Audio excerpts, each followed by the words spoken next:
One of the most misunderstood words in our language is love. It's used so many different ways, such as I love steak, I love chocolate ice cream, I love movies, I love snow. No wonder there's so much confusion when we talk about it, even about biblical love. Actually, the Bible does talk about different kinds of love, which makes it even more confusing when we are told to love our brothers and sisters in the faith, our neighbors, and even our enemies. First, let's see who we are to love. Found in Matthew 5:44, love your enemies and pray for those who persecute you. Matthew 19:19 says, love your neighbor as yourself. And Matthew 22:37 says, love the Lord your God with all your heart, with all your soul, and with all your mind. Do these all mean the same kind of love? And what might that be?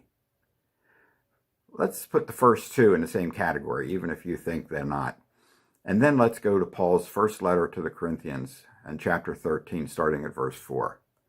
I want to take a closer look at each of these descriptions of love. If you have time, why not pause between each example and ponder how you're doing and how you might improve? Maybe even say a little prayer before you move on. So let's begin. Number 1, love is patient. Now, this doesn't mean that we hug and kiss our enemies. It has nothing to do with affection. We don't jump to make decisions or accusations. We take our time to respond.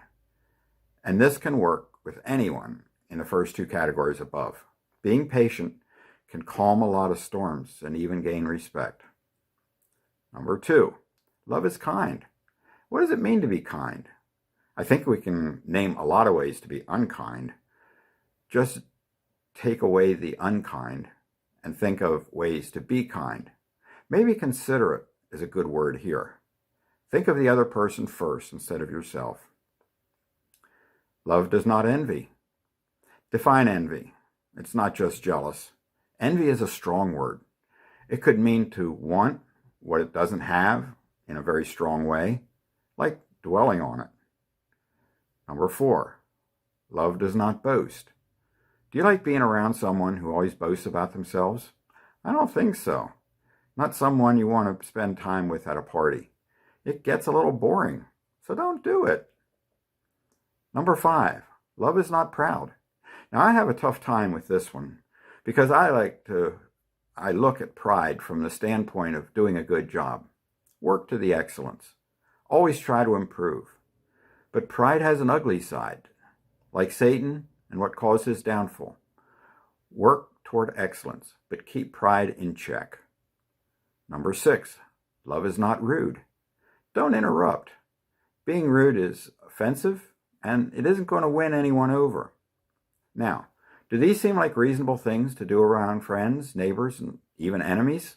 So, let's continue. Number 7, love is not self-seeking. A good way of saying this is from the Message. It says, it isn't always me first. Again, take some time and see the needs of others. You may have no idea why they act the way they do until you take time to listen. Number 8, love is not easily angered. Maybe Paul should have placed this one further up on the list. Ever feel the heat rise in a discussion? You know your neck or face is turning red. It's a sign someone's hitting your soft spot. Don't let it happen. Maybe if you can conquer numbers 1 through 7, this one will take care of itself. Number 9, love keeps no record of wrongs. Have you ever heard the description of an argument where two people are throwing about common phrases at each other, just like you this and you never at each other? Not a good way to win by putting the other one down. Number 10, love rejoices in the truth. Enough said here.